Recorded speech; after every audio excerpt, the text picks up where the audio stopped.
Welcome to the belated start of the House Judiciary Committee.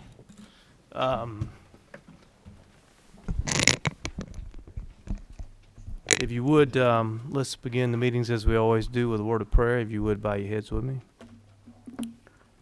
Lord, we pause now as the House Judiciary Committee once again begins to meet. We ask you, as we always do, to give us the wisdom here in this room to do what is best for the people of this state.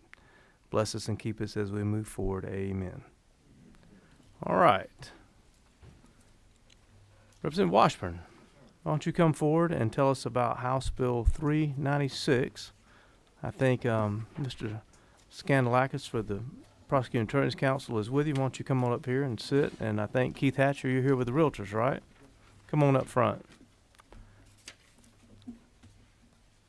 I will tell you the origin of this bill, if you don't mind, Representative. Our speaker has a tax commissioner up in Gilmer County, Georgia, who told him about a problem that she had, and it basically consisted of somebody intentionally filing a quitclaim deed with the court, putting property in somebody else's name without them knowing about it, and that property was so undesirable that nobody would want it. When we looked into that, as I understand it, there was no prohibition against that in Georgia law. However, I think the purpose of this bill is to make clear that that would not be something that one could do, basically a fraudulent transfer for purposes which are not helpful to the person you're transferring it to, but it would be a misdemeanor. And as we begin to look around this state, we found that there were other instances. So I ask you to help us with this bill, and so therefore I welcome you to the House Judiciary Committee. So now that I've given a brief introduction, why don't you tell us about the first bill that you're carrying? And you know, you chose your first bill to come before the House Judiciary Committee. All right. Well, we're going to welcome you because I put you in this fix. Thank you for being here. Have you ever been in realty? I'm sorry? Have you ever been in real estate? Yes, sir, 42 years. So thank you, Mr. Chairman, members of the committee. I am honored to carry the bill. Appreciate you asking me to do that. Thank you for for giving the background of it. Basically, as the chairman has well described, it is adding language that keeps someone or makes it a misdemeanor, anyone to transfer real estate to a grantee without the grantee's knowledge or consent. And so I think it's a good bill. I think it's a simple bill, and I will answer any questions that you might have about it. I asked Mr. Scandalakis to be here and the Realtors to be here because we did consult with them and work with them, the Prosecuting Attorney's Council and the Realtors, to number one, see if this is a problem, and number two, see if there's any prohibition against it. And they both helped us craft what you have in front of you now. So, Representative, let's see, we got some questions for you. Mr. Dreyer, is that you? Are you 7? Yes, Yeah, Mr. Chair. Thank you. Mm-hmm. And I think this makes a lot of sense. I'm just going to ask a question. I am supportive, but I ask a question from someone who has represented debtors from time to time. Would this ever apply if someone was deeding property to a minor in their family? Because I think the consent issues might be hard with a minor. Well, it's an interesting question. From my point of view, I think obviously we were not considering a minor. The intent is to protect someone, as the chairman described, from being given a piece of real estate they didn't want or even know they were getting, and then seeing their name being advertised for unpaid taxes. So I don't know the answer to that question. I might see if counsel has that answer. Mr. Chair, can I? Absolutely, please. The intent of this is to transfer it to prevent the transfer without knowledge to a third party, unrelated person, right? Correct. That's correct. Yeah, I'm just curious if that might. That is an interesting question about a minor because of the knowledge or consent thing. Mr. Scandalakis, you're sitting up straight. Does that mean you want to say something? To Pull that mic over to you there. To answer Representative Dreyer's question, we did not think about that, quite frankly. We don't think it would apply, but that is not something we thought about at the time that we were doing the research and looking at this. And let me introduce to you Will Johnson. Will is with the Prosecuting Attorney's Council. He's one of our attorneys, and he's the one that also looked into this situation. But to answer your question, sir, we did not really consider that or look at that. And that's something maybe that we will go back and look at if the committee wishes us to. Let do me so. ask this question if I may, and Will, maybe you can address this. Representative Drives, I understand your question. The bill in line 22 says a person with the intent to hinder, delay, impair, or defraud a creditor's rights. So your situation would be that someone was transferring property to a minor with the intent to hinder, delay, impair, or defraud a creditor's rights? Mr. Chair, I mean, I've seen a lot of creditors. I mean, candidly, I think transferring properties to minors or trust is part of asset protection plans all the time, and there's an argument in a lot of those that it's with the intent to hinder a creditor.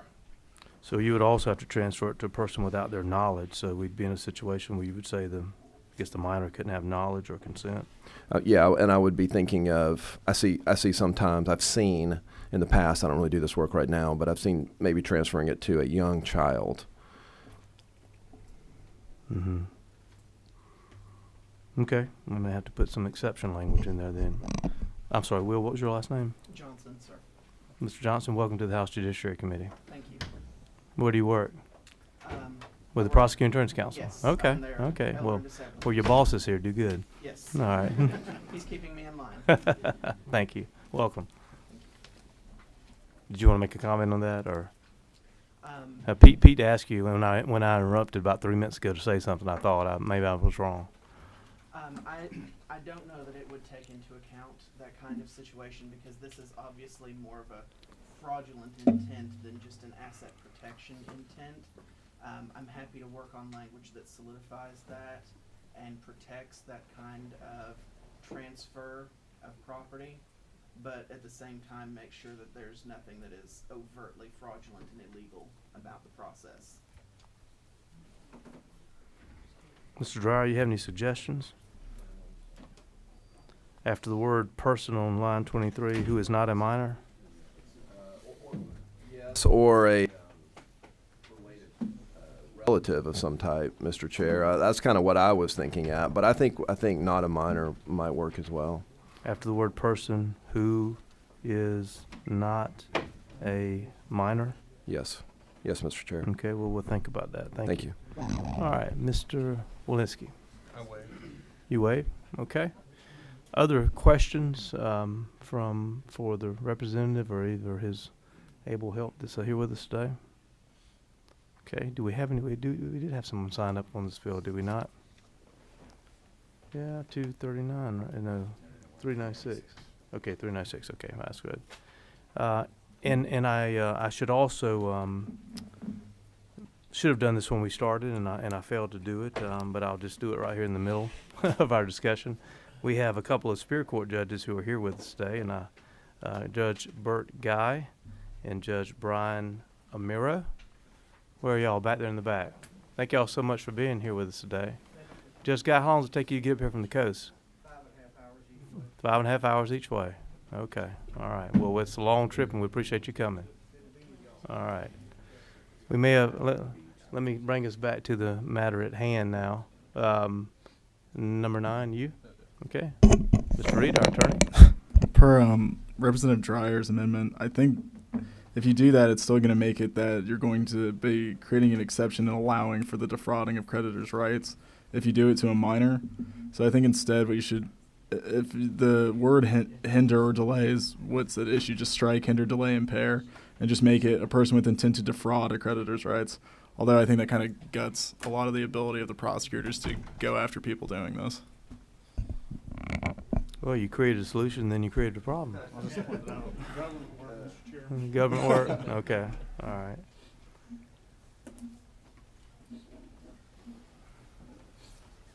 Mr. Dreyer. Mr. Chair, and I think that's right. And I'm just kind of thinking of both having pursued debtors and some of the aggressive posture that clients sometimes want, and also well-developed asset protection plans that are probably designed as much as anything else to hinder or delay, though people might not say that. But if we were to say a minor that is related to the transferor, I think that would really get it, something that I see a lot. Where would you put that, Representative Dreyer?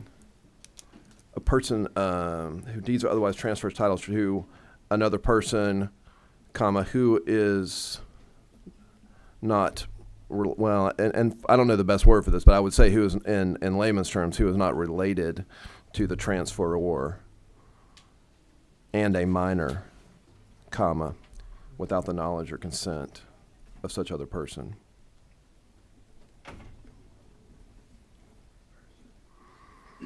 Mr. Reed? That still doesn't resolve the creating an exception allowing for fraud if you do it that way. Because then it would instead read, you can defraud a creditor's rights where you're transferring it to a relative who's a minor.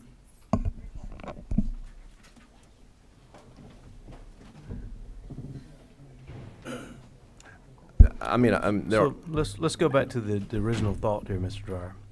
yes. So as written, your concern is what? Let me get that down. Yes. So my concern is part of fairly common asset protection plans is to transfer real property to family members. A lot of times that, or sometimes that does involve transferring to minor children.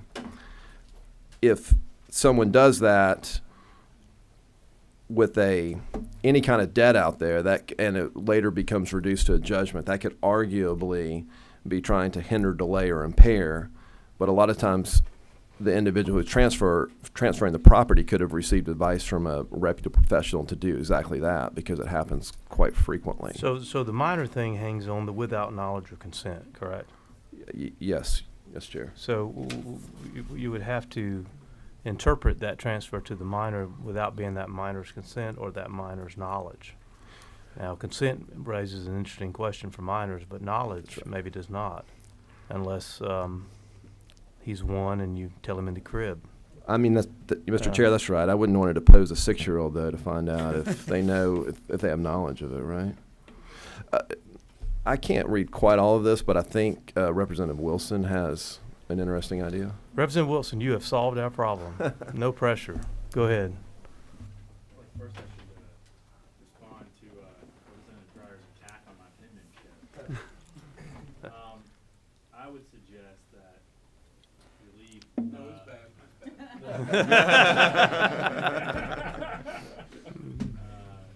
We would just append to the end of this subsection C, provided, however, nothing shall prohibit a person from transferring title to real property to a related minor.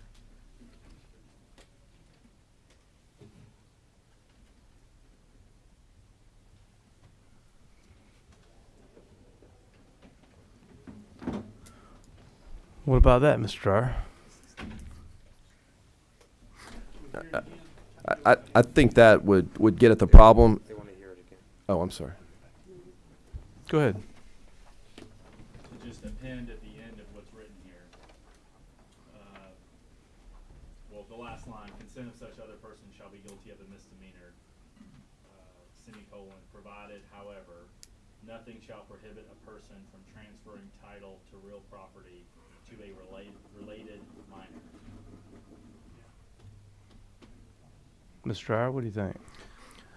I think that would get at it. And I would also say that maybe it makes it a little harder to prosecute a misdemeanor in this case, but there's plenty of other clawback provisions in civil law that could be used. Okay. All right. So when we get ready to mark the bill up, Mr. Wilson, I'm going to ask you to make that as an amendment there and write it real legibly, okay? All right. All right. I don't think anybody else signed up for the bill. Any further comments from the author or the people who are here to help us? Thank you, realtors. Thank you, Mr. Scanlakis. We appreciate that. All right. Well, we will now bring the bill back to the committee. Is there a motion regarding House Bill 396? There's a motion. Is there a second? Discussion. Mr. Wilson. Press your button. There you go. Mr. Chairman, I make a motion to amend and add at the end, provided, however, nothing shall prohibit a person from transferring title to real property to a related minor. Legislative Council, do you need him to say that again? I do. Okay. Provided, however, nothing shall prohibit a person from transferring title to real property.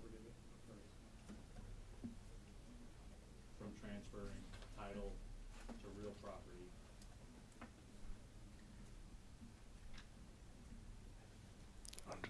To a related minor.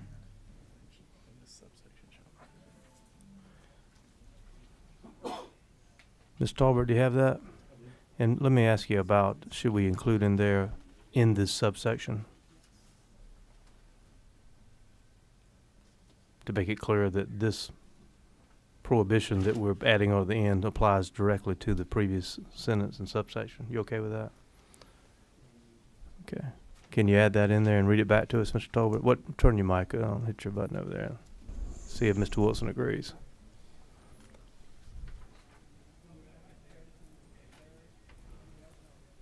All right, at the end of line 24, we're going to add a semicolon, provided, however, nothing in this subsection shall prohibit a person from transferring title to real property to a related minor. Mr. Wilson, was that your motion? Okay. Okay, is there a second? There's a second. Discussion, Mr. Bruce. I just have a question. Yes, sir. Is there a legal definition for related minor? Well, there's definitely a definition for minor. We do use the term relations, yeah, sanguinity. Yeah, the reason I ask, if I have a child that I have responsibility for, it's not my birth child, but this is a child that I'm raising, does that prohibit me from transferring? I guess I'm just trying to get the definition for related. Mr. Walensky, you want to shed some light on this for us? Well, it sounds like what Representative Bruce is hinting at is that maybe we should also include guardianship or parental rights.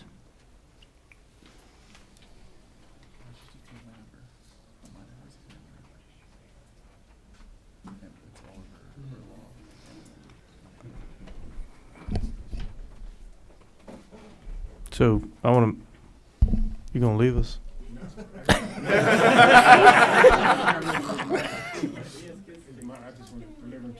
Okay. All right. Okay. All right. Cause a problem and step out. I was going to ask Representative Bruce once again the exact problem that he was thinking that we may have created, and I think that was that he was referring to a minor that may not be related to the person transferring the property, but yet if that minor had lived with somebody for a long time for whatever reason, I guess maybe a stepfather, even though even that situation might argue relation. I'm trying to figure if that's enough of a problem for us to try to fix that right now, or if you think it's not, Mr. Dryer? Yeah, I would, of course, like to get it perfect, Mr. Chairman, but I'm not sure that it's that significant a problem at the moment. I think I agree with you. Okay. We solved your problem while you were gone, Mr. Bruce. All right. I had a page today and his mother was late coming to get me. You did the right thing. I appreciate you taking care of him. Mr. Whip. Okay. So how was it resolved? What was it? We decided that you were well intended, but that we're going to go with what we got. I think we did that. We're about to find out. we actually didn't think that situation would rise enough to try to figure it out, just to solve it. I think it's, and I'll let the committee speak for themselves if they think otherwise. But it was a good thought. All right. There is a motion on the Wilson amendment and a second. Any further discussion? All those in favor say aye. Any opposed? There are none. Now, we have a due pass, and it will be by committee substitute. Is there any further discussion on the bill? Hearing none, all those in favor say aye. Any opposed? You move on to rules. Thank you, Mr. Chairman. When you get there, remind them you're a freshman. Okay? Good, works well. All right. Okay, the other bill on our agenda today is House Bill 239. Chairman Efstration, you can present from there, or you can come around. Doesn't matter, whatever you want. You can have your witnesses that you'd like to bring up too. You just tell me. Thank you, Mr. Chairman. This will be fine right now. Not necessary for anybody to come up at this time. Just as questions are presented, might do that. What I bring to you today is the committee substitute proposed House Bill 239 LC 411883S. As the members are aware, the state of Georgia had a court reform council that sat before last session. Recommendations were made that included establishing a statewide business court. This is really an incredible opportunity for our state. We've seen in other states, such as Delaware, North Carolina, a dedicated business court that has judges who sit regularly and hear complex business litigation, are prepared to deal with many of the complex business issues that can arise between big businesses typically. And what that does is it allows for economic development in a state because businesses know win or lose, you're going to get a result. Sometimes the businesses don't even care if they lose. They just need a result so that they can put the litigation behind them and move forward. As a floor leader for Governor Deal, I carried a constitutional amendment last year that provided authorization in the Georgia Constitution for a statewide business court. That was approved by 2/3 of both bodies. The amendment was then approved by almost 70% of Georgia voters. That brings us here today with House Bill 239, which is the enabling legislation to establish the court. We had 2 subcommittee hearings on this matter. I've also had the opportunity to attend the State Bar of Georgia's Business Court Committee meeting to discuss the legislation after it was introduced. I met with many individuals who are familiar with the existing local business courts that are in the metro area, including Fulton County and Gwinnett County, and have been able to review the success stories and maybe some of the pitfalls or problem areas that exist so that we can try to address those. Mr. Chairman, I'm happy to do a section by section, but maybe I can give an overview if that would be quicker and to the point. That'd be your choice. Yes, sir. That's fine. Well, I know that many in here were in subcommittee, and so I don't repeat myself. I'll just kind of give the high points here, but of course I'm happy to drill in. I also have 2 requested amendments that my friend Mr. Wooten brought to my attention before the meeting started, and so I'd request to make those at the appropriate time to make those fixes. Certainly. All right, so initially, of course, when you're creating a new court, the first question is what type of activity or interest will there be with a new trial court that's been created? So this would allow for 1 statewide district initially with 1 judge. Of course, if there's great interest and participation, there's the ability to expand to districts similar to what exists in North Carolina and add additional judges. There would also be an independent clerk, similar to the Superior Court, where there is an independent clerk. There would be an independent clerk of the business court. Now, the Constitution provides that the appointment process would be appointment by the governor and then approval by the House and Senate Judiciary committees. Same appointment and approval process would exist for the clerk. The qualifications selected for the judge are that which was recommended by the Court Reform Council. That is 7 years licensed to practice law in Georgia, 7 years a resident of Georgia, citizen of Georgia in the U.S., and 15 years of complex business litigation experience. Now, we put some language in there to clarify that credential is confirmed upon appointment and approval by the General Assembly so that the judge's qualifications aren't questioned ultimately in litigation. But makes clear that the objective here is to have someone with extensive background in complex business litigation be in this position. The objective also is to not disturb other existing provisions in Georgia law and the Constitution. So that includes venue. Venue would remain the same or undisturbed here, and we provide provisions based upon the way that cases enter the court to define and determine venue. Similar to other rights that exist with respect to appeals, the appellate process, and to the nature of the trial. Although pretrial proceedings could occur at the business court or through this legislation would be authorized to occur by electronic means if that's convenient for the parties. The means of entering the court as provided here would really be in 3 different ways as generally outlined here. A plaintiff could directly file in the statewide business court, the Georgia Business Court. The second way would be by agreement of the parties. There would be a removal to the statewide business court. The third means would be a transfer. That would be within a certain time limit. The defendant could seek to transfer a case to the Georgia Business Court with review to ensure that the subject matter jurisdiction fits. I should mention that all cases will be reviewed by the business court judge to ensure that not only is subject matter jurisdiction appropriate, but that the case really should be in the business court. And I think that that's important because what we've heard is, particularly in Fulton County, that Metro Business Court, that discretion existing as to which cases to accept is very important, so that that was very important to the judges, and so we've attempted to mirror that this year. Also, there is a means by which all parties not agreeing to a case that was originally filed in state court, the case, state or superior court, the case could ultimately be in the business court. And that's very important as well. When the Fulton Business Court was first established, it required all parties agree to have their case there. And frankly, there was a lack of participation. No cases were there because it was very difficult to get both sides to agree. And so the provisions that we have here, we believe, are a very fair, even-handed approach to allow for cases that truly should be in the business court to be there, even in certain circumstances where maybe both parties didn't agree for that to be the case. Subject matter jurisdiction provided follows the recommendation of the Court Reform I believe it was the Court Reform Commission. I've been calling it the council, but it was the commission anyway. I believe Representative Oliver served on it. But the subject matter jurisdiction here tracks that.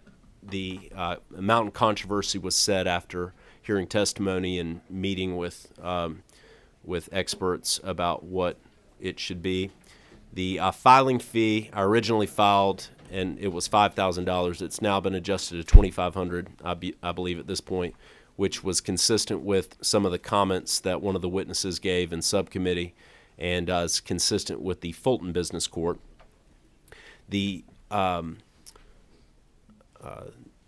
court also would have equitable powers to give declaratory judgments in certain circumstances, and the amount in controversy is not at issue, would prevent a case from being heard in those rare circumstances.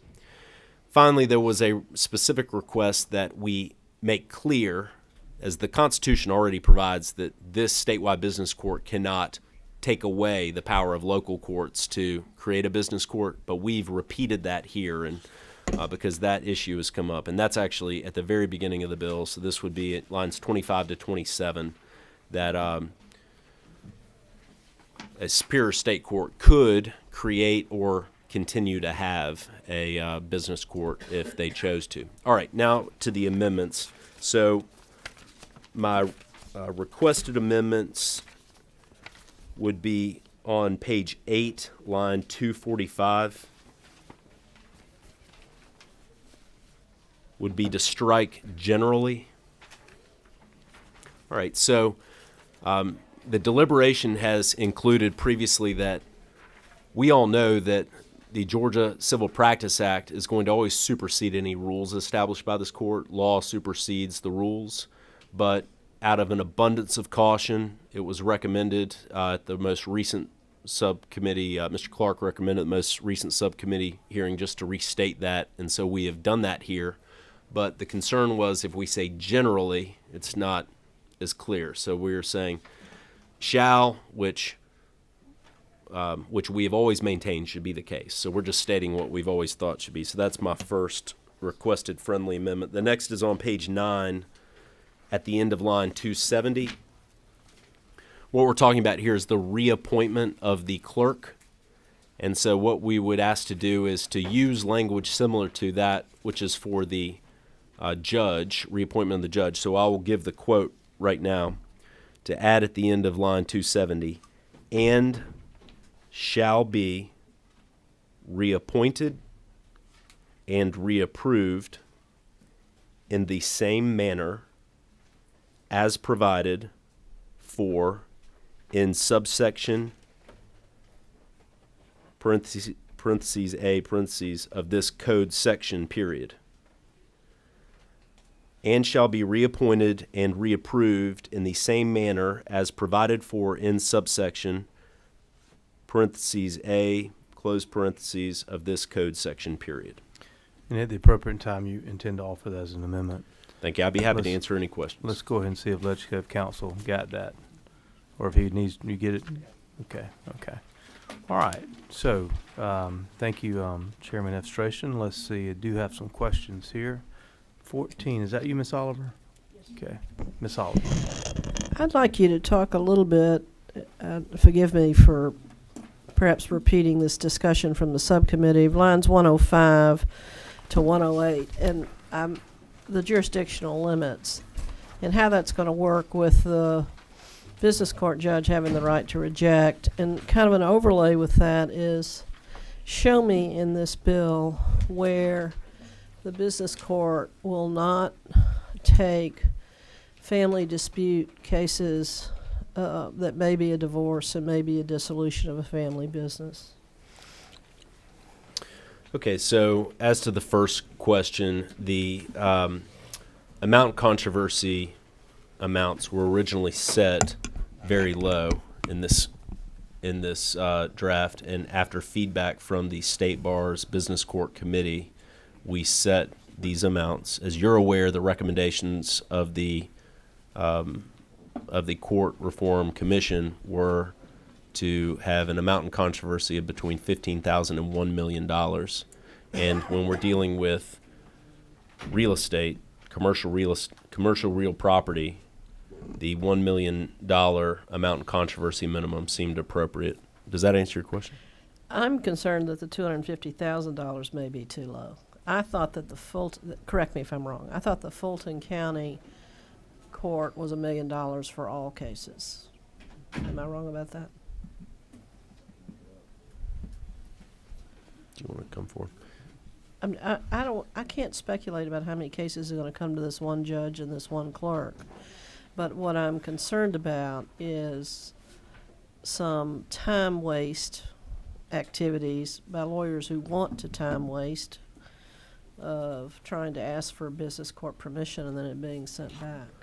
Well, if I could answer in this way, I will say throughout the drafting of this, I maybe erred on the side of allowing additional cases in, thinking that a judge, the timeline provided here, would have the judge appointed and approved in early 2020 with time to really think about what interest there would be and what procedures there would be before accepting cases in August of 2020. And also my thinking is that along the way, if there are issues that are identified between now and the business court accepting its first case in August of 2020, we will have a General Assembly in session in January of 2020 to address some of those. You do or do not want this business court to have a divorce case that includes assets of a $5 million family business? No, I take your point about a family law case otherwise being decided in the I just want to court. make sure it doesn't include family law cases, and I don't know whether you need an amendment or not. So I think that would be very easy to. Did you want to speak? Yeah, I would just say. Hold on 1 second.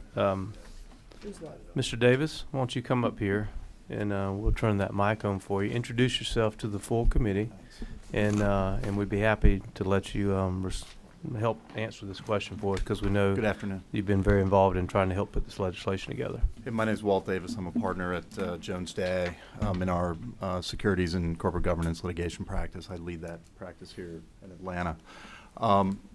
In regard to your specific question about divorces, the Constitution Well, hold on a vests- second, Ms. Davis. I want them to tell you, I want you to explain to them where you do a lot of your practice and why that's important as it relates to a model business court.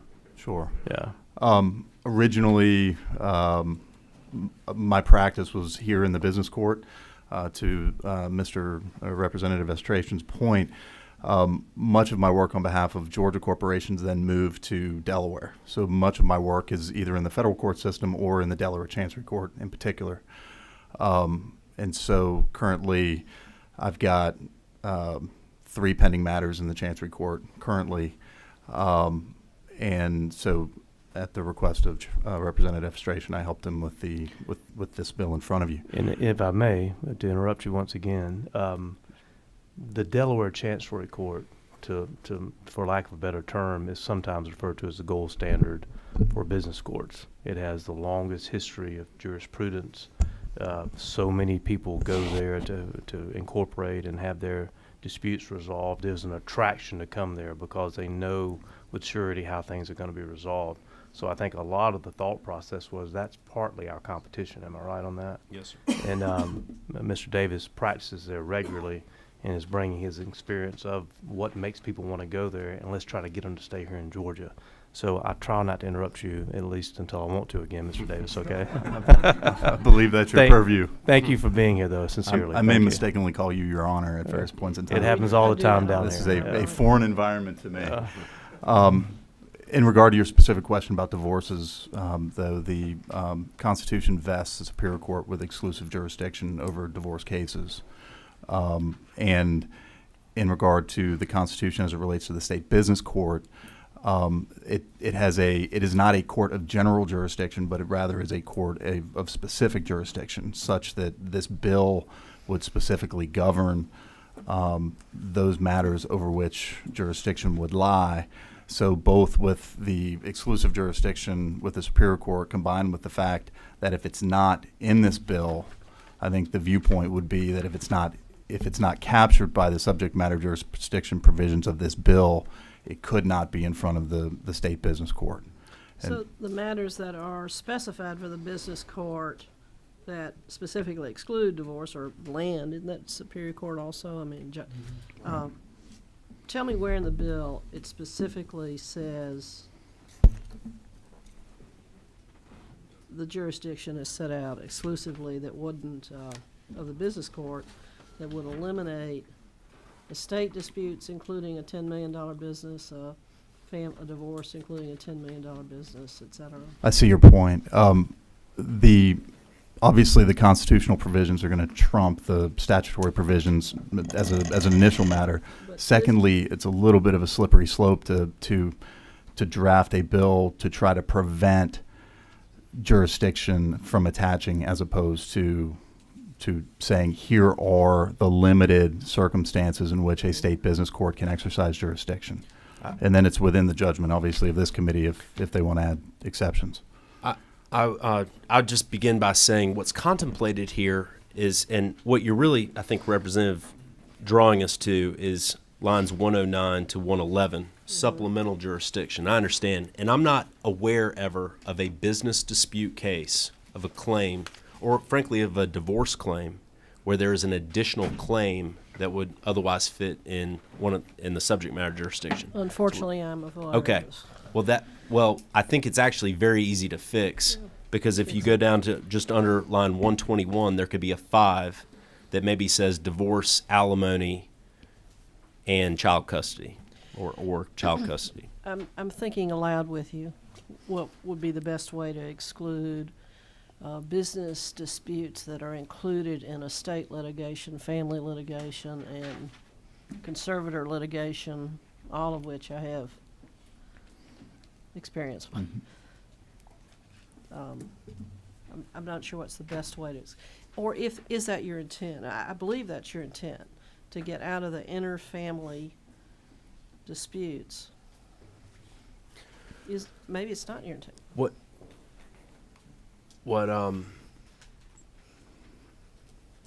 We've very carefully really gone through the subject matter jurisdiction issues here, and in my view, we have tried to not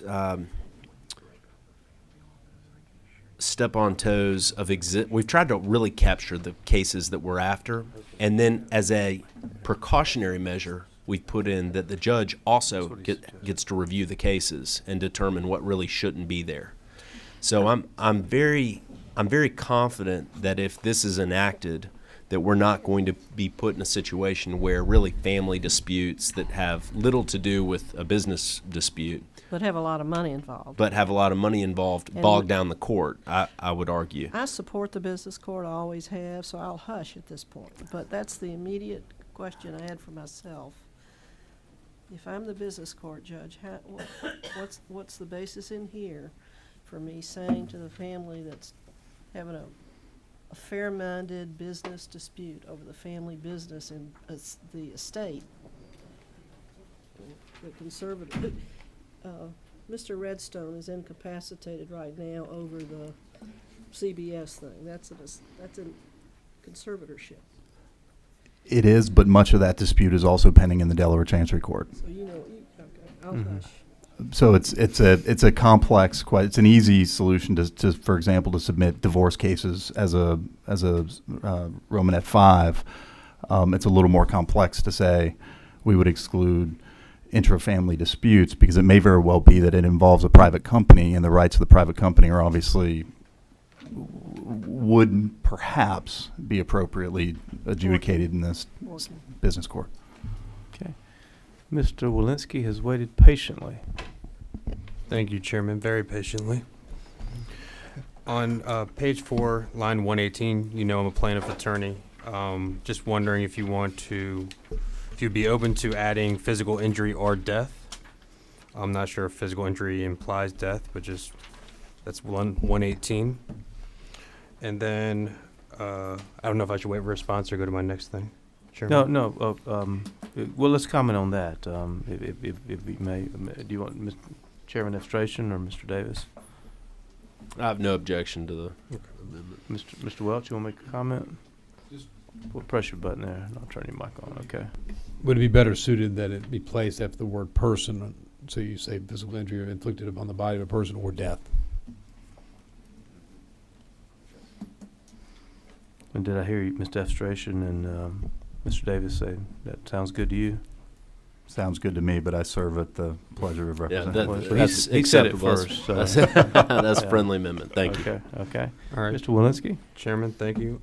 Chairman, line 125, 126, any party filing a pleading can, file with business court as long as it's not already been filed in Superior State Court. My concern is you have a plaintiff attorney who files, then realizes he wants to be in business court, dismisses, because we have one bite of the apple here, and then wants to refile, but based on this, he's stuck, because under this section, he cannot now file in business court, and there's no way after he dismisses, under this wording, I believe, that he cannot file, because he's already filed in Superior State Court.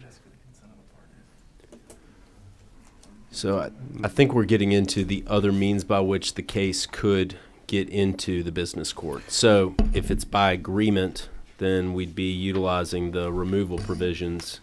And if it is not by agreement, there's nothing to prevent.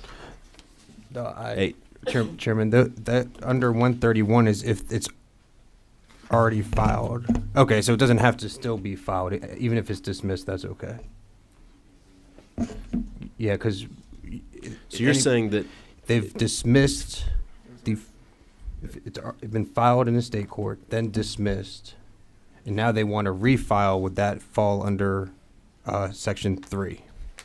And the additional element, as I understand, is they dismissed without intending to dismiss and refile. Because if they wanted to be in the business court, there'd be a means by which to send the case there. I'll repeat it because I can only keep with my thought. I filed in state court, and then an attorney smarter than me says you should go have done in business court. So I dismiss right away, and my intent now is to file in business court. So you shouldn't have dismissed, is my point. You should have just transferred the case. That is true, but I don't think a plaintiff should be harmed, because here we have the first bite of the apple where you get to dismiss one time. So I think it would be good to have a way that a plaintiff can dismiss one time and then file into the business court. Mr. Reed? I think you're already fine because it says already filed. So what you're basically saying is, did you already file? It's just a yes or no question. Yes, go to 3. They would have to petition after the defendant being served, but they can't serve because they've dismissed. Mr. Davis? I believe if we can look at line 126 and this is subsection A1, that if I understand the representative's concerns, it's that has not already been filed in Superior Court or State Court. And I think the intention of that line there was to suggest that we don't want 2 cases pending in 2 different courts at the same time. So we may be able to amend that to say that is where it says any party filing a pleading with the Georgia Business Court to initiate a civil action that is not already pending in Superior or State Court. Yes, that's you're going with what I was trying to say. Yes, pending instead of filed. Right. You like that, Mr. Right. Walensky? Yes, sir. Yes, Chairman.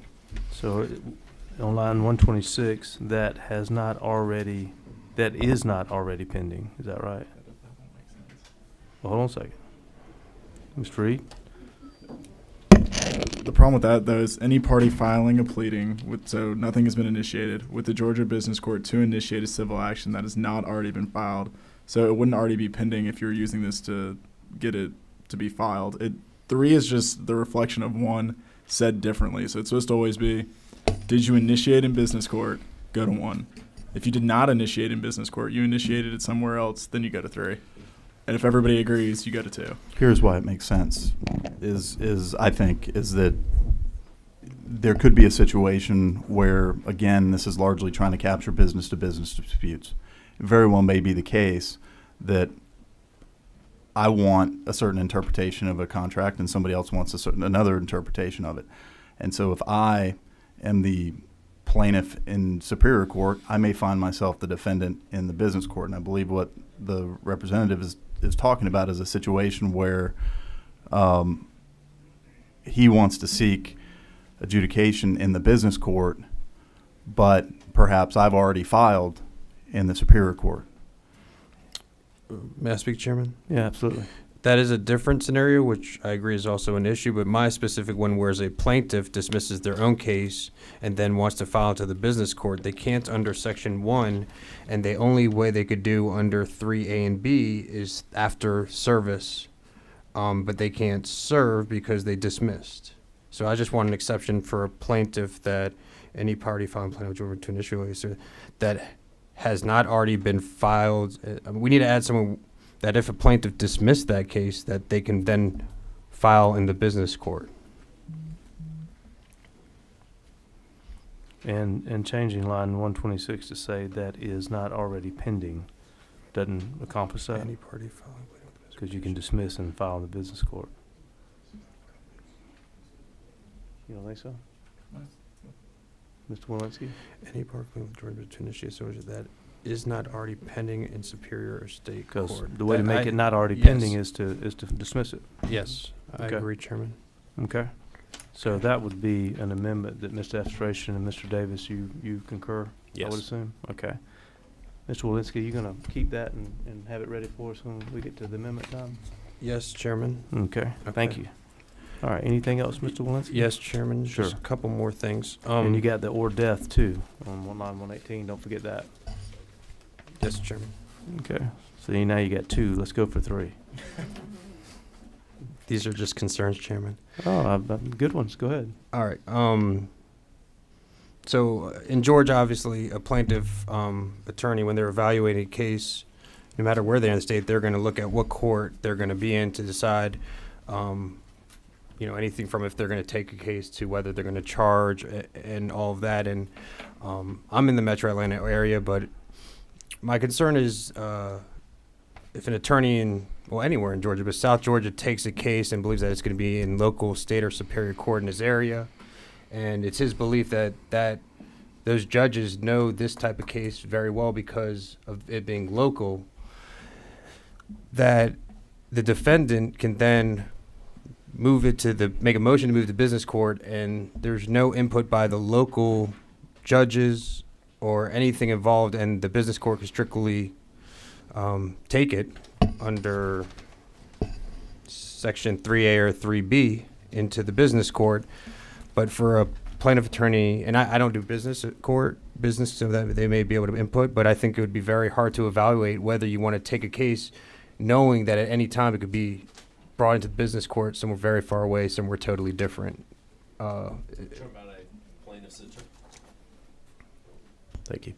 You're talking about a plaintiff's attorney making a decision of whether or not to accept representation if you're going to end up having to handle the case in the Georgia Business Court. Right, as a plaintiff attorney, you go into it knowing which to expect. You know what court you're going to be in. You evaluate what it's like to be in that court. But under this, that could be taken into a whole new court without any input from maybe the judge of that local area or anything involved. That's my concern. Right. Well, the adverse parties would have an opportunity if a defendant filed a petition to move the case, transfer the case to the business court, then the other parties get to file petitions about why that isn't appropriate. And of course, the business court judge will make a determination. I know, as you say, plaintiff's lawyer making an evaluation about the case, it just, in my mind, it makes me think of a contingency case, which is not going to be the circumstance here. They're explicitly excluded. And so so then what we're really talking about is an attorney who is evaluating taking a case, knowing that he or she is going to be billing for the time to go to the court. And I assume that attorney would explain in meeting with the client initially, I know you really like our local judge, but you need to be aware Georgia law provides for the defendant, if the defendant chooses to file to transfer the case to business court. And if that happens, I'm going to have to take calls from a judge in Atlanta and file a petition there in Atlanta. And, at least right now. And later in time, we'll have more local districts. But does that answer your question? Yeah, thank you, Chairman. Just my last follow-up with that. When the defendant makes the motion, in state and superior court, you don't always have to put the full damages on your complaint here in Georgia. You can actually leave it pretty broad sometimes. How does the defendant prove the value of the plaintiff's case to transfer it to business court? Are they going to argue to the business court how much the plaintiff's case is worth? How does that work? I think the petition is going to have to state out that it satisfies the subject matter jurisdiction, including the amount in controversy amounts. And who would decide that, though? Like, if it's on an initial basis? Yeah. Well, the petition would have to state it, right? Otherwise, there wouldn't be jurisdiction. Okay. I mean, there would have to be an assertion that it's there, and then as to its it's not contemplated there be an evidentiary hearing to determine whether or not that's been satisfied. But the business court judge, I suppose, would look at it and say, no, this, doesn't appear appropriate. Yeah. Thank you, Chairman. Yeah. All right. Other questions for the author of the bill? I have a question for you if nobody else does, Mr. Administration. Yes, sir. No, I can wait. No, I'm okay. We're good. All right. Thank you. So when you introduced the bill, I guess this will be on line 162 on page 5, the filing fee was $5,000, correct? Yes, sir. I thought that was a good number. Do you mind going back to it? Yes, sir. If that's the will of the committee, that's I have no objection to that. The reasoning is really simple, particularly with the amount of controversies that we have here. A $5,000 filing fee is not a large. I mean, that's a large amount to me, but for these big conflicts here in these cases, that is by comparison. And it's also, I would say, consistent with filing fees that we see in. Well, no, I'll withdraw that. I will mention that that a benefit of that also would be it's deferring the cost of the court also through the filing fees received. And this is what I was thinking about, and Ms. Oliver, I'll come to you, is that we are creating this at taxpayers' expense, obviously to make Georgia a better place to want to do business, bringing jobs here for our citizens. However, we know a $5,000 filing fee is not going to cover the complete cost of this, but it goes a little bit further in my mind to begin to let the people who are using the system pay for the system. And of course, I'm sure as we work our way into this new thing called the business court that the citizens have authorized us to create, we will tinker with that periodically as we see how it works. But Ms. Oliver, did you have a comment? Filing fee in Delaware? Significantly less. It's like $495, something like that. I was agreeing with the chairman and not Delaware then, because my concern is forum shopping and cost delay. And so giving the judge, the business court judge, the right to reject a case is probably the only solution to this concern this kind of peripheral concern I have about large businesses in family disputes. But I'm happy to defer. But $400 sounds low. It is, relatively speaking, but it's for a good reason. Number one is they make a significant amount of revenue off of the incorporation of companies in that state, and it helps fund the various operations, including the Chancery Court. The second is, as a byproduct of that, the significant number of cases they have. So they have a volume issue. So I would imagine, and this is outside my purview, but if the court becomes what many of you hope it becomes, then perhaps at that point the filing fee, which almost never happens, would come down. But right now, when we contemplated the infancy of the court, filing at $5,000 says you're serious about wanting to be there. So. Mr. Holcomb? Thank you, Mr. Chairman. I would add to that a lot of my practice is in arbitrations, and $5,000 is a bargain. If you're in AAA, if you're in FINRA, you're going to be paying much more than that because you're charged for each and every hearing session as well. So I think $5,000 is an appropriate sum, and I agree with you on that. Ms. Oliver, you're okay with that? Yes, okay. All right. Ms. Silcox. I guess I would just be concerned that I wouldn't want to set this too high, because a lot of these very sophisticated things could be new businesses, people that are innovating new things that don't just have a sophisticated problem but don't have a lot of money. I guess what I was thinking about earlier, that the amount in controversy is what? $1 million? Oh, $250,000? $250,000? So I just voice that for those innovators. I have millennial children that working with startups. But if you got $250,000 at stake, it's $5,000.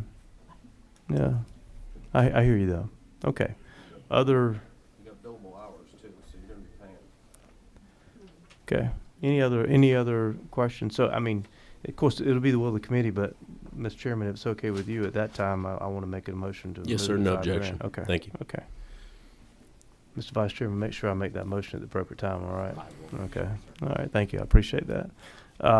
Okay. One other question I have, if I may. I'm sorry. Tell him to be on his toes.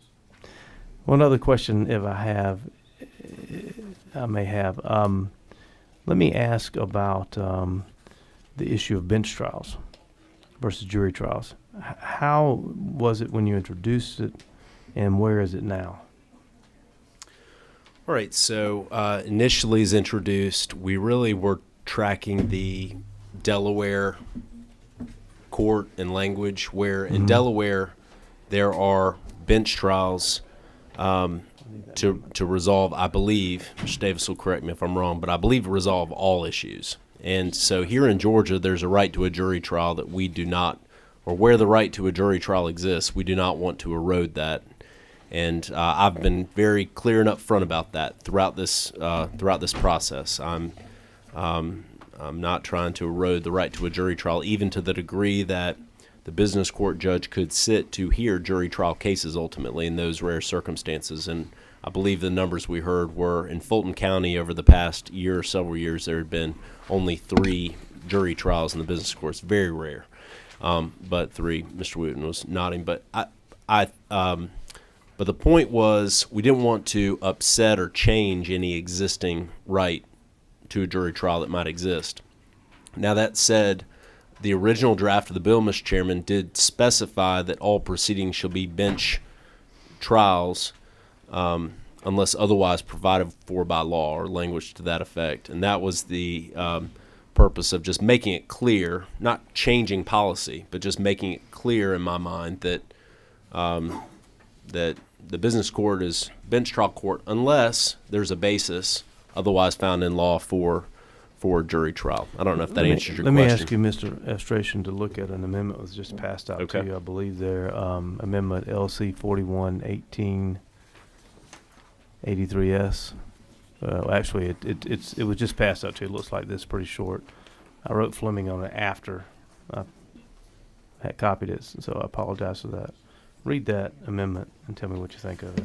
All right. So this would be, Did you get a copy, Mr. Davis, I did not. of the amendment? Can we get Mr. Davis a copy?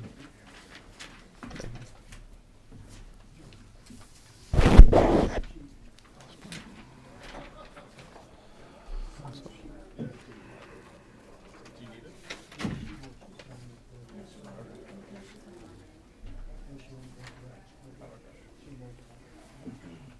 okay, so the amendment, as I'm reading here, would strike D on line 42 and replace the number 2. It's parentheses 2, close parentheses, and insert below line 41. So as I understand it, that what is currently D would become 2 here, it looks like. And then above that, there would be a new D1. All trials before the Georgia Business Court shall be bench trials and presided over by the judge of the Georgia Business Court to whom the case is assigned in the venue as provided in subsection parentheses E, close parentheses, semicolon. Provided, however, comma, nothing in this subsection shall infringe upon the right to a jury trial under the Constitution or laws of this state. So that's the, that's what it says.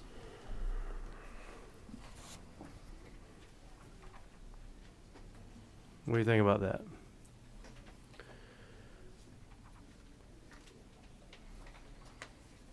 Well, Or Mr. Davis? it appears to be consistent with what I was saying a minute ago, particularly the second half of that that says, provided, however, nothing in the subsection shall infringe upon the right to a jury trial under the Constitution or laws of this state. Seems to me that it's making clear, it's really doing, it seems to have the same purpose or impact or outcome as the language in the bill as introduced. Mr. Watts, you want to come up here and explain that? Be careful, you don't know what you just did. Mr. Watts, introduce yourself to the committee. Hi, Bob Watts, associate. Also work with Mr. Davis at Jones Day. I think it's very clear. What we tried to do initially, and what working with Representative Efstration, is to preserve all jury trials under the Constitution and under the laws of the state. Making an affirmative statement here, like you've done, which is sort of inverted what was originally in the bill, I think makes it more clear. But the intent, and I'll let Representative Efstration speak for himself, is to not displace any jury trial that would otherwise be available. So, and I just want to, just as far as a Scrivener's question here, are we going to, would it be to replace the language on the amendment with D, or leave it in D that is currently in the bill in there in any form? It's literally just getting rid of that D and replacing it with the 2, so it's D1, D2. Current D. So the current language on line 42 becomes D1, Yeah. and then we're adding a D2. No, you're adding a D1, and current D just becomes D2. All right. I'll get with Julius to make sure it makes sense. Okay. All right. I got a lot of questions here. Mr. Welch? Thank you, Mr. Chairman. I think we were trying to say in the second part of this sentence, the second clause of the sentence, that that a party could request a jury trial, right? Mm-hmm. So would it be beneficial to say that after nothing in this subsection shall insert the language prohibit a party from requesting a jury trial, and then or infringe upon the rights to jury trial? Because in that way, you're affirmatively saying you can request a jury trial here, and then in terms of construction, there would be no construction that would prohibit them from having that. Mr. Watts? So if I understand the addition, would the request then otherwise have to be accepted by the judge? Or could the judge then make the ruling that, which is the last clause, whether the Constitution or laws of the state require it? When I was drafting, I was thinking that it shall prohibit a party from requesting a jury trial or infringe upon. So you're keeping the language you already have, so that the right to a jury trial is still preserved, but there is an affirmative request that should be made. And that way the parties know that you're seeking a jury trial, otherwise the default would be a bench trial. Yeah, I think that works. Okay. Are you number 16, Mr. Whip? That's just as a friendly amendment, yeah, to the amendment. Remember that. I've written it down. Mr. Whip? Mr. Chairman, thank you. And if we're just trying to make clear that the default is for a bench trial, why could we just not put in any case for which a jury trial is requested? Strike required and put requested. So that the default would be the bench trial, but if it's requested by either party, then there shall be a jury trial, like every other case that we have in Georgia. Well, I think that goes back to what I was just talking about with Chairman Welch. Is if it's that a request should be made, there's no problem. But if the default truly is a bench trial, then the request has to be made, and the judge must rule on whether the Constitution or laws of this state require a jury trial. So what the Constitution currently says is that you will preserve jury trials. What that means is you preserve them from the beginning and when the Constitution was drafted in 1798, I believe. What we've done is then added that to the extent that any laws of the state also, any statutes provide that there's a jury trial, that would be preserved as well. So walk me through a case today that involves complex litigation in Georgia. File in Superior Court as a plaintiff. You don't request a trial by jury. The default is a bench trial. Am I correct there? Now, either party could, the defense then or whoever could then move to have a jury trial. Am I correct there? So at the outset, but it would still have to follow the cases which are allowed to have jury trials under Georgia law. yes. Well, if a code section, for example, provides for a trial by jury, and it wasn't a claim or an analogous claim, depending on the cases that you're looking at, that discuss the preservation of a jury trial right in the Constitution, those would be preserved, yes. However, if a claim or analogous claim, if you will, did not exist and would not be therefore preserved, then you may, in fact, not have a right to a jury trial. Because the idea of the business court is to have it be judge trials, bench trials, unless under Georgia law we have to accommodate for a jury trial, correct? That's right. If I may, Mr. So Chairman. goal. Yes, Mr. Davis. Thank you. So just to be clear, the case law as it currently exists today says that if there was a law or common law that existed prior to 1798, the right to a jury trial shall not be abrogated for that section of cases, which, by the way, was educational for me during this process. So let's focus on sort of what this bill was trying to accomplish from a subject matter jurisdiction perspective. That was, if you look at the Georgia Arbitration Code, the International Commercial Arbitration Code, the Uniform Securities Act, among others, those types of cases, obviously not existing in 1798, would not default automatically to having a jury trial. So those are exceptions to largely Georgia law.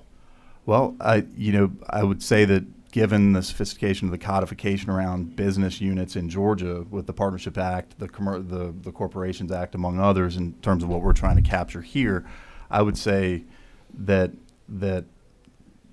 in these types of cases, in your purely contract case, sure, contracts obviously existing in common law, you'd have the right to a jury trial. But for many of the enumerated provisions in this particular bill setting out subject matter jurisdiction, I would say that jury trials may end up obviously being the exception here, not the rule. Because if you've got two corporations fighting it out, and it depends on what your vision for the court is. If your vision is to have a judge or group of sophisticated judges who are are interpreting your code and are putting that down on paper for litigants, counsel like me, for litigants to understand what the potential outcome in a case might be, and starting to create your own rule of law around these areas, then you may not want a jury trial in that situation. You may want the writing. But Well, if let me stop you there, because my concern here is that the unilateral nature that a case can be brought into the business court. I could file in Superior Court wanting a jury trial, and I could be unilaterally moved up to a business court where I may not have that right of a jury trial, and I think that would be a fundamental flaw that we would create in our justice system. and that's a policy question that would go All right, say it again, candidly Mr. Webb. So Say my it problem simple where I is, can understand it. So my problem would be if I file in Superior Court Yes. expecting a jury trial, Okay. and my case gets unilaterally moved up to business court, where the claim that I would have in Superior Court with a jury trial is now not allowed to have a jury trial in business court. And the unilateral nature of that is what concerns me. Mr. Welch? Under that scenario, I mean, the current drafting of the bill is that it's going to be a jury trial, period. And so I think what the chairman's amendment is recommending is that we have the option. Well, I'm fine with the default being a bench trial, because I thought that that's the way to streamline it. Mhm. But I do feel like that either party should have the option to request a jury trial and get it. And I think that the language that the chairman has recommended would do that and preserve that right exists, and that is the current right that's provided for in the Civil Practice Act, that is preserved. So explain to me why we couldn't just strike required and insert requested. You could. I think that the language the chairman is presented is a very clear statement that a bench trial is your default. So a reader of the statute would know that a bench trial is going to be the default unless you make that request. And that with the language that I was adding before accomplishes your goal, which is to say that it has to be requested. You could do that, but you're leaving it up to an interpretive question later on. We could change my amendment then to say the judge of the Georgia Business Court to whom the case is assigned shall preside over a bench trial unless a jury trial is requested. You certainly could do that, and that would accomplish the same thing. I always feel much more comfortable with that language. Mr. Watts? So the idea, I mean, I understand all the points you're making. I mean, the idea of this court and what I think was trying to be accomplished in terms of particularly the subject matter jurisdiction is to create predictability and efficiency. And I'm fine for that, but at that point, both sides need to agree to move it up to business court. I want to preserve the right to trial by jury or eliminate the unilateral nature for which a case can be moved up. Would the wit be willing to state the proposed amendment? So if we want to change up D, I would just change up D to say. Are you looking at the amendment or the original bill? I'm Mr. looking Webb? at just at the original bill. Okay. Because I think we can do it in line 42. In any case, the judge of the business court to whom the case is assigned shall preside over a bench trial unless a jury trial is requested.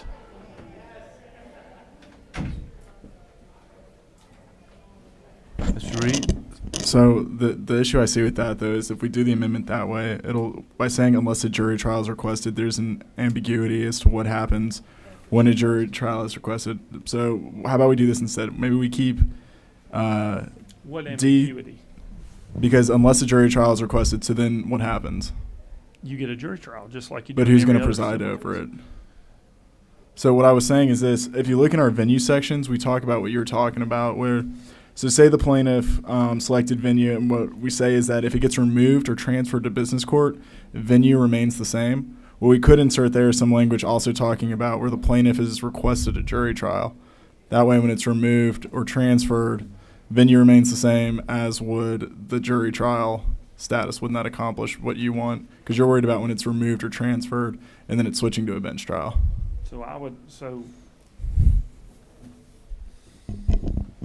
think the question on the first part of my amendment is important for me to consider where we go after that. I mean, we still have to deal with venue just like we do in the bill. I mean, we could still put, I was just saying, Mr. Whip, that if you look at, so lines 50 through 54 deal with the situation of transfer and removal, and stating that the venue, when it gets transferred or removed, must be the same as it was when it was filed in Superior State Court.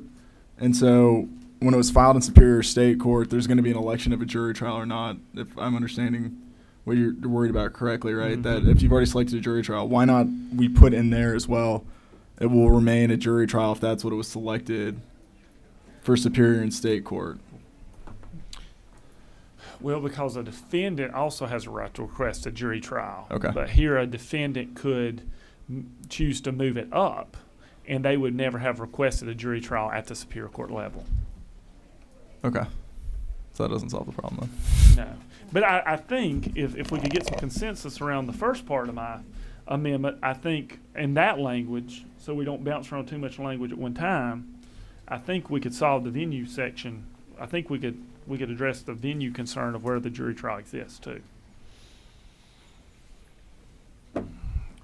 I think it is a straight policy decision that we're about to make here. And the Judiciary Committee will just be deciding whether for the first time in Georgia law, we want to allow a party to take a unilateral move to a court that would eliminate the other side's ability to get a jury trial. And that is a policy decision that we'll have to make here today. It's not one I can support, but it's one we have to make here today. Mr. Watts? No, I think that's a fair assessment of what this decision is. So how does it work in Delaware?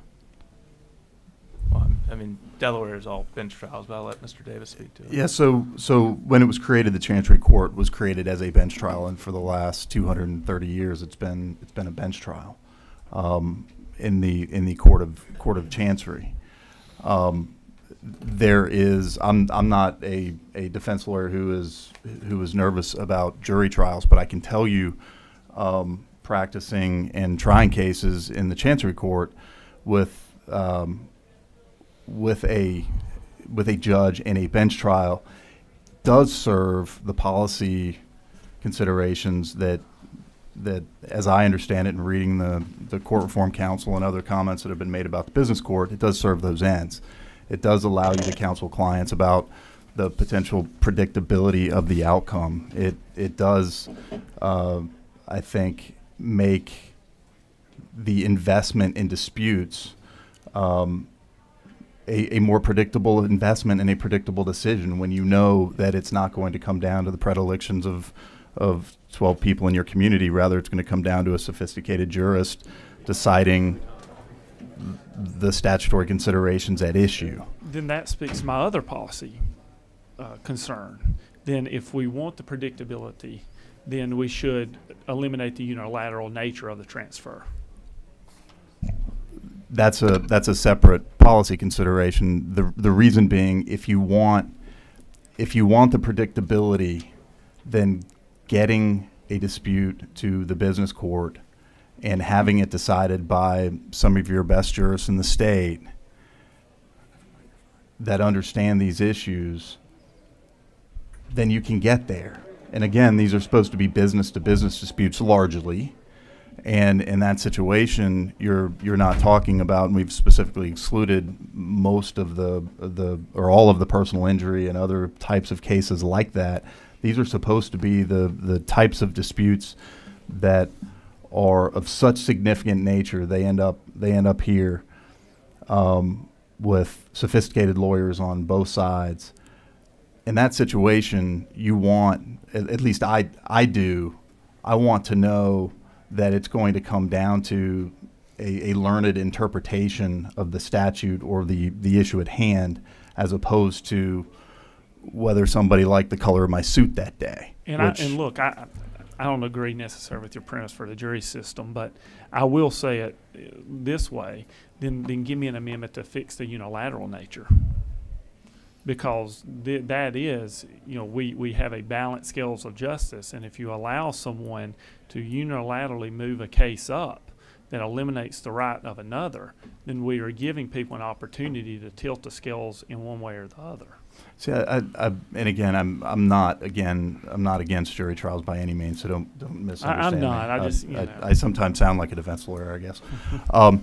That being said, this is a policy decision that candidly the courts and the Constitution have made going back, in determining what cases would be governed by the right to a jury trial versus not. You're making a policy decision about whether to extend the jury trial to this particular business court, but the Constitution, to all aggrieved parties in Georgia.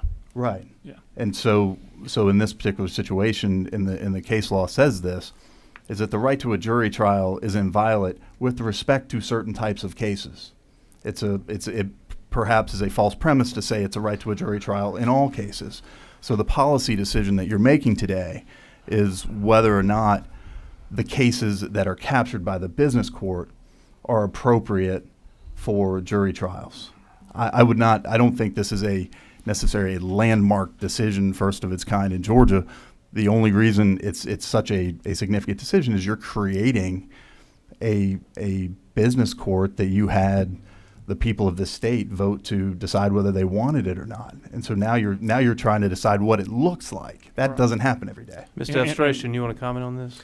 Well, I had a question for the whip. If the Fleming Amendment, the second Fleming Amendment, were to not, in other words, if we just went back to the sub as presented here today, would that address your issues? I would be fine with the sub as presented today. And my follow-up question to that would be: would it be your view that there would be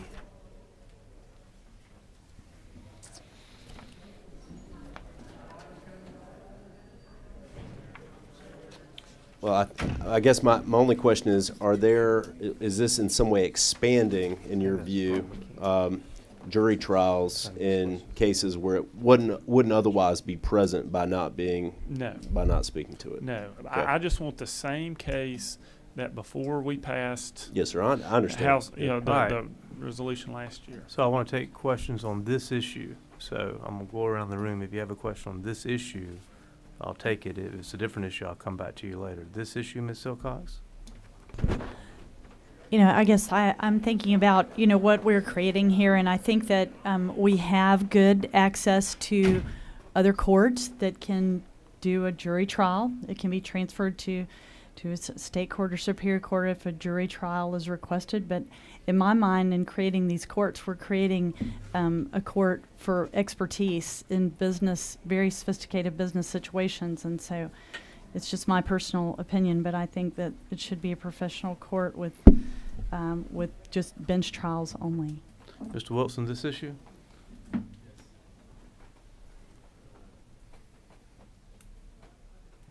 I share the same concerns that. What mic you got there? Is it on? It's on. Okay. I think it's on. Can you hear me? What number are you? Or press your button again. Start over. Okay, now try it. I think it's perfect. Number 4, go ahead. There we go. I share the same concerns that Representative Kelly has illuminated. And I don't think that they are addressed in the current sub. So I would, at the appropriate time, offer an amendment. All right, hold that thought. Let's go around here. Is that Mr. Dreyer? Yes, thank you, Chair Fleming. With the business court as it functions now in Fulton County, and also with federal courts, which, I mean, you have been in and I've been in, you know, 10, 20 plus $1 million disputes. And I feel like the federal bench that hears complex business transactions is efficient at discovery disputes of a complex nature and has a lot of ways that it can actually efficiently proceed along a process but still end up at a jury trial. Wouldn't you agree? No question. Yeah. So my take on this is I've handled sophisticated business disputes, $10, $20 million and up in federal court, superior court, and business court, and I have at times had a judge say, "This is a little bit over my head," but most judges that have handled a lot of these can really efficiently move through a process, handle complex discovery matters in a much more efficient way and much more detailed way, even getting 70, 80 page orders on discovery disputes back to us. And then we end up at a jury trial, which is, of course, the constitutional right. So I do like the idea of having a body that is used and seasoned on these kind of cases. But I think you gain a lot of efficiencies just with that alone, without losing ultimately a jury trial of our peers rather than one individual who may or may not be having a good day that day. It's actually a really good point. I think that what's getting lost in some of this is that there is a significant chunk of cases here towards the lower half of the subject matter jurisdiction that would be subject to jury trials. Which would be contract claims, fraud claims, things of that nature. What we're talking about, I think, from a policy question is what the federal courts do struggle with, and that's the interpretation of claims that they don't oftentimes face. So, for example, there are certain types of claims in Delaware that the judiciary has clamped down on. Those cases have moved to federal court. It's my experience the federal judges have had a difficult time adapting to those claims, particularly under the federal securities laws and various aspects of technical Delaware law, particularly because they don't see them very often, and it's very costly. So here, what we're effectively talking about is it okay to have a bench trial in a situation where you have the Securities Act being interpreted, whether you have various parts of the Corporation Code or the Partnership Act being interpreted, not your significant breach of contract case that's $2 million that might otherwise be in federal court but is being litigated in the state business court. That would, I would think, be subject to a jury trial because that was subject to a jury trial in 1798. So the distinction we're drawing is if you're trying to create a sophisticated body of law for the types of cases that Representative Silcox was talking about, for example, in e-commerce and biotechnology and things of that nature, perhaps you want a singular entity helping lend predictability to those companies that might be moving here, the payment processing industry, large corporations, things of that nature. That's what we're talking about, and trying to make those subject to a bench trial. I guess my follow-up question is I'm lucky to have a case right now in the Northern District of Georgia where a plaintiff is claiming $22 million, and it involves patent infringement, trademark infringement, and sophisticated complex business decisions. And I think I have a great confidence in that federal judge to handle that. But I also like having the opportunity to boil that complex law down with the facts to present to a jury, which I think get it right more than not. Yeah, I would say that those types of cases would be subject to a jury trial, because the concept of intellectual property has developed over the course of the last 200 years, but it existed 200 years ago. The right to a jury trial in patent cases are ones that I think we all know the federal courts struggle with significantly, and juries struggle with significantly, trying to understand. And they eat up a lot of resources. So rather than it's late in the evening, but I'll take my cue from you guys. But I don't know that there's a necessarily right answer in going through each one of these and saying, is it or is it not? I think what we're talking about is do we want a bench trial or a judge determining and interpreting cases where they may be starting the process of making Georgia a state where people are reading their opinions a lot like they're reading Delaware's and going, hey, that court system is getting it right, because a large portion of the cases that are captured by the subject matter jurisdiction provisions here would not be subject to a jury trial. They would be subject to a judge making a decision and then writing an order that explains the rationale and detail that allows people like me to rely on those in future cases.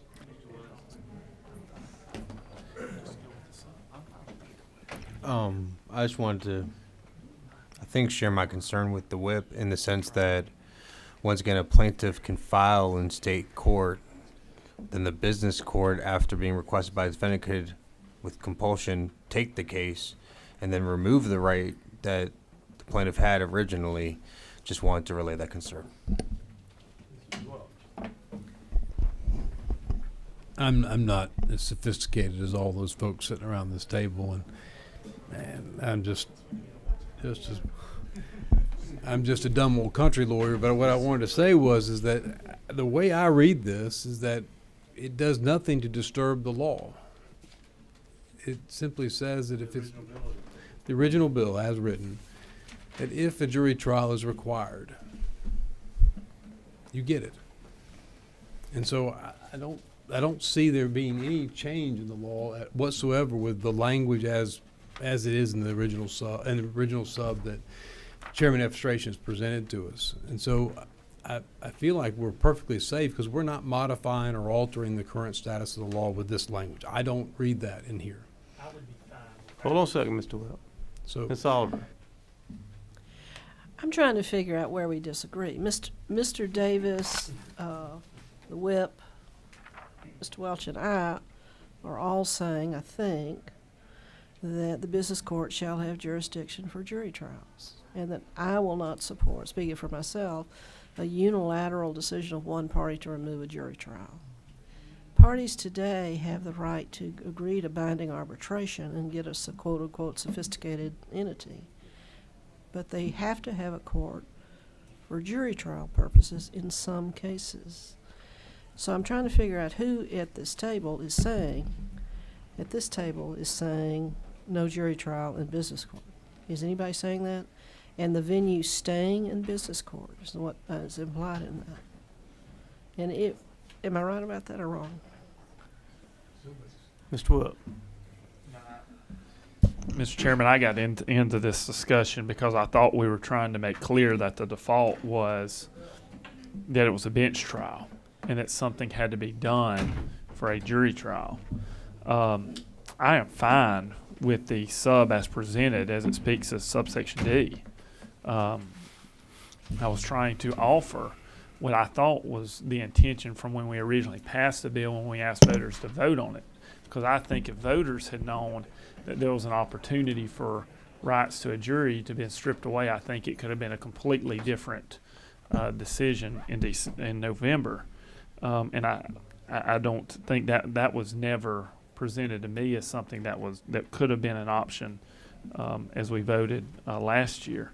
The other point I'll make is that it is a policy decision we're making, that we would allow one party to unilaterally move a case away to extinguish a right that currently exists in Georgia law today by jury. And I understand there's sophistication to this, but I also have faith in the jury system and 12 people in a box. And I think that's what voters voted on. I know that was certainly my vote when I was one of the, I think it was 120 that it passed by Representative Estration? Ultimately.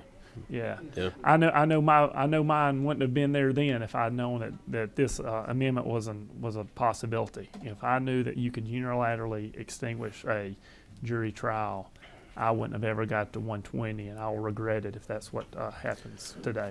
All right, this is our posture. The bill is before us in discussion mode right now. We have a couple other witnesses signed up. I want to make sure that, no, that's not, it was my witness list.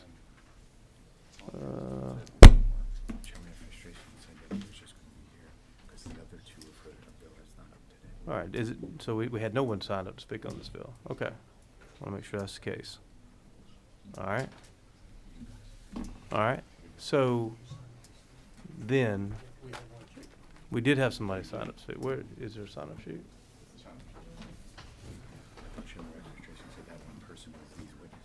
Do we have some, you want to speak? All I will say is this. Sure. I'll waive, any lengthy remarks. We've had extensive experience. Y'all don't have to know. No, you go ahead. Extensive experience with the Metro Atlanta Business Court. I've been on the committee for 10 years. I've been chairman for the last 4 or 5, I think. In the history of the Metro Atlanta Business Court, and we're handling anywhere 30, 40, 50, 70 cases a year, we've only had 3 jury trials. What we have found is that the business court judges, and we use experienced judges and senior judges, they handle these matters. They make decisions on motions for partial summary judgment, on interpretations of contracts, on matters that frequently you'll decide one contested issue and the case resolves. You're dealing with sophisticated parties, sophisticated attorneys, that oftentimes they can't agree on what 1 or 2 provisions of a contract say. They can't agree on what the Uniform Limited Partnership Act provision that's never been interpreted says. Once you get that decision made, most of these cases go away. Or the sophisticated parties say, let's just do a bench trial if we've got to have a trial. Like I say, in 10 years, we've had 3 cases. I would be strongly opposed to having a presumption of a bench trial. I did defense work for 14 years. I've tried over 100 defense cases. I've never had a verdict come back over the amount that I had offered pre-settlement. Most of them came back 0. I think juries do a very, very good job. We've got very excellent trial judges. We will have a very excellent, I'm sure, business court judge that can address a verdict if it was outrageous. We've got an excellent Court of Appeals, an excellent Supreme Court, so I think the constitutional right of a jury trial ought to be first and foremost. The second thing that's been touched on is, and I'll finish with this, I do have a problem with the case being filed in state or superior court, defendant being sued in the county where his registered agent is located, and he may want a trial in front of judges that he or the corporation or their lawyers know. And of course, I guess a trial ultimately will be in that circuit, in that county. But I think that the state or superior court judge ought to have some input into a case being removed or not being removed that's originally filed. And with that, I will sit down. I do want to thank Representative Estration and Subcommittee Chair Kelly for an excellent briefing in the subcommittee, and also for adding many of the suggestions that were made by the parties to improve the bill. Thank you. Appreciate you being here today. All right. Now we have the bill before us. Mr. Holcomb. Thank you, Mr. Chairman. I think I'm struggling with some of the other points that have been raised, and certainly similar to what Kelly, I remember this vote. I don't remember every vote, but I remember it because I was the last person to push green, and it passed with 120 votes. And my understanding of it always was that it was going to be that the parties had to agree to go into this forum. And we spell out in section 4, and I'm looking at the resolution that we passed relevant to the constitutional amendment, and it states a superior court by agreement of the parties may order removal of a case to the statewide business court as provided by law. So the parties would agree to remove the case, but then above, and this is where I guess we can get into danger when we don't have the implementing legislation before we pass constitutional amendments. It states the statewide business court shall have statewide jurisdiction as provided by law. And we're allowing, it appears, the business court to decide that they can take a case even when the parties don't agree. And that's what I'm struggling with. And I think that it is a very important issue that needs to be reconciled. Okay. We have the bill before us. We have had several potential amendments offered. Now, there's no further witnesses. We're going to bring the bill back to the committee. I'd like for you two gentlemen to remain there in case we have questions of you. And as I mentioned, there were several different amendments to several different portions of the bill. So we'll begin with, is there a do pass motion? Motion do pass. Is there a second? There's a second. All right, discussion. Amendments. Mr. Walensky, I think you had some, didn't you? Press your button there, Mr. Walensky. Okay. Thank you, Chairman. I move to amend line 118 to have the number 1, then physical injury inflicted upon the body of a person or death, period. Okay. Is there objection to the Walensky amendment? No. It's in. Next one. Lines 125, 120, actually, it's just line 126. Line 20, I move to amend that line 26 reads, that is not already been pending in Superior Court or State Court, semicolon. That is not already pending or been pending. Thank you, Chairman. It is not already pending, correct? Yes, Chairman. Should I read it That is again? Yeah, go ahead. Line 126, that is not already pending in Superior Court or State Court, semicolon. Is there objection? No It's objection. in. All right. Now, other amendments, I knew that we had discussed some because I had well, let's go to the one that I suggested. That's on line 162, changing 2,500 to 5,000. Is there objection to that amendment? And when I say objection, I'm going to let you talk about it if you want to. Hearing none, it's in.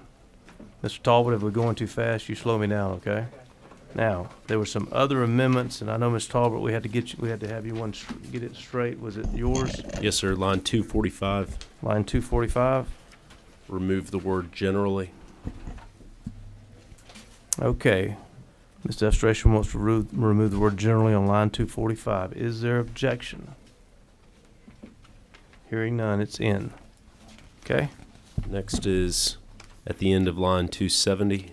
270. All right, now that's the one that Ms. Tolbert, you wrote down for us, right? Why don't you read that back to us if you had it and listen closely. That's number 1? Okay. Yeah. All right, at the end of line 270, we will add, and shall be reappointed and reapproved in the same manner as provided for in subsection A of this code section. Is that right? Yes, sir. Mr. Estration? Okay.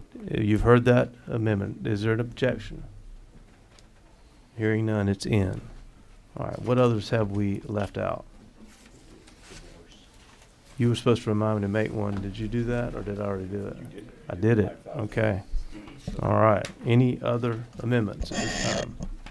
Hit your button again. Sure.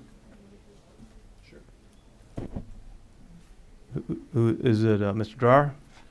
Yes, Mr. Chair, thank you. I am still thinking about the jury trial discussion that we just had.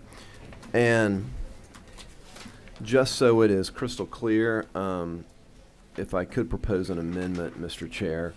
What line and page are you on, Mr. Dryer? Page 2, line 42 and 43, I would replace section D with the judge of the business court to whom a case is assigned shall preside over a bench trial unless any party requests a jury trial, period. If such a request is made, comma, the judge of the business court to whom the case is assigned shall preside over that jury trial. Read it again. Okay. The judge of the business court to whom a case is assigned shall preside over a bench trial unless any party request a jury trial. If such a request is made, comma, the judge of the business court to whom the case is assigned shall preside over that jury trial. No objection. Yeah, I mean, I think that works. I mean, I presented it a little bit different way. I mean, but it speaks to my intent. I mean, Mr. Talbot, do you have that? All right, Mr. Dryer, your job is to get Mr. Talbot to have that. You want to pass it down? Do you have good penmanship? We're about to find out. Subject to,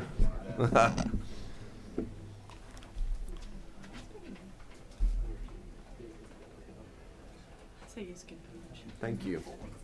Thank you, Madam Chair.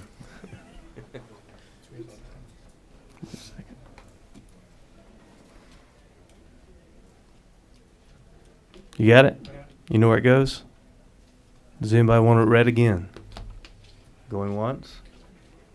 Going twice? Mr. Talbot? Sure. So this is going to replace completely replace lines 42 through 43. Correct. Yes. Mr. Dryer, is that right? Yes. All right, But anybody? with the inclusion of subsection D. Right. Right. Gotcha. Okay. Anybody have any questions about that? Because after this, I'm going to ask, is there objection? Is there objection to the amendment as stated by Mr. Dryer? Hearing none, it's in. Okay. Any other amendments to the bill? Yes. Civil Practice Act. They are, okay. Okay. All right. We have a motion do pass by substitute. Ms. Talbot, you got everything we just changed? Any further discussion before we vote? All those in favor say aye. Aye. Any opposed? You move on to rules, Mr. Efstration. Thank you for being here today. We have two subcommittee chairmen. Do they want to make any announcements? Mr. Chairman, the Kelly Subcommittee will meet concurrently with the Welch Subcommittee over at 133, so we're not waiting for him to adjourn. So we will be at 133, and everybody who wants to come. Mr. Welch, you'll be right here? Right here. Who's going to get Jordan? Jordan is Chairman Welch. Chairman Welch. Okay. We'll stand adjourned.